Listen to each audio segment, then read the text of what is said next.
Tayo guys, gamit ko nga pala ngayon is, tingnan nyo, hands-free, di ba? Gamit ko ngayon is neck phone holder.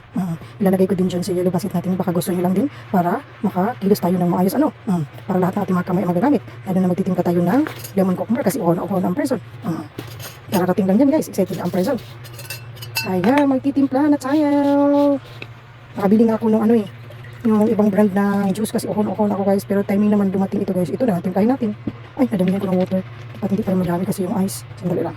Bawasan natin ang water. Later natin dagdagan para ma-dilute natin ang maigi. Yan guys, super ang bango nito guys. Naka-biotic pa sila ngayon guys. I-grab nyo na habang marami pang stocks.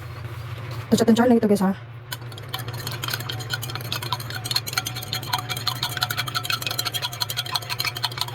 Ang bango niya guys. Yung cucumber talaga na amoy ito guys, hindi yung lemon. Yung cucumber. Walang sugar ito guys ha. Ang tamis. Ang sarap. No fats, no fried, and no sugar guys. Ziplock din siya, so madali siyang gamitin guys. Pero naka-double packing kanina guys. Ito yung lalagyan ko sa loob. Pero i-transfer ko na siya dyan. Grabe, ang sarap niya guys. Ang sarap. Promise, ang sarap niya. Very refreshing talaga, promise. Napaka-refreshing talaga. Sarap niya, promise. Guys, pag meron kang ganito, hindi mo talaga mapais na bumili ng mga juice sa tindahan. Ito pa naman mga gusto ko guys, kasi uhawin ang person na to. Dapat meron tayong pundong mga ganito. Mas maiging ito na lang bilhin natin, okay? Kasi healthy. Napaka-healthy siya guys. Para iwas UTI. Guys! Sarap ito, promise. Sarap talaga, promise. Wala kayo, walang halong itchos guys.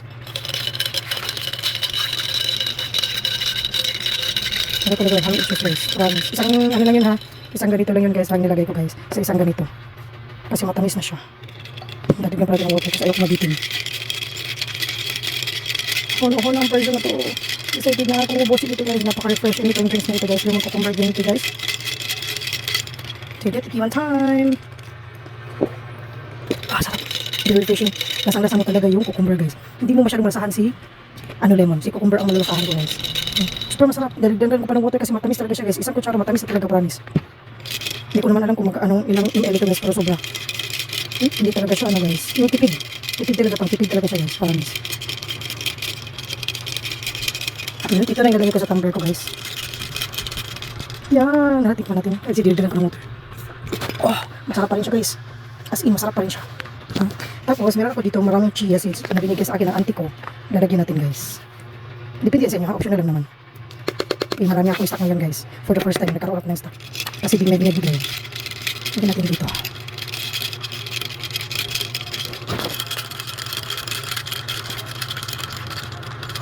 Optional lang ang guys, optional lang yung chia.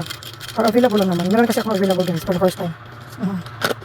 Ayan guys, chia seed. Maganda din ito guys, rich in fiber.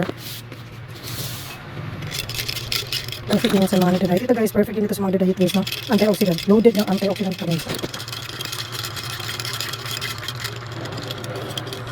Ipa-expand muna natin yung chia bago natin ubusin yan guys, no?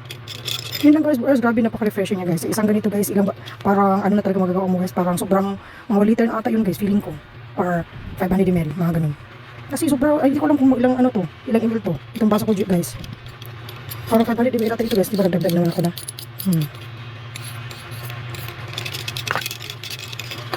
Guys, pili na kayo guys. Masarap ito yun guys, refreshing, healthy pa. Para iwas UTI, refreshing. Sa mga nagdadaya, perfect. Bye guys!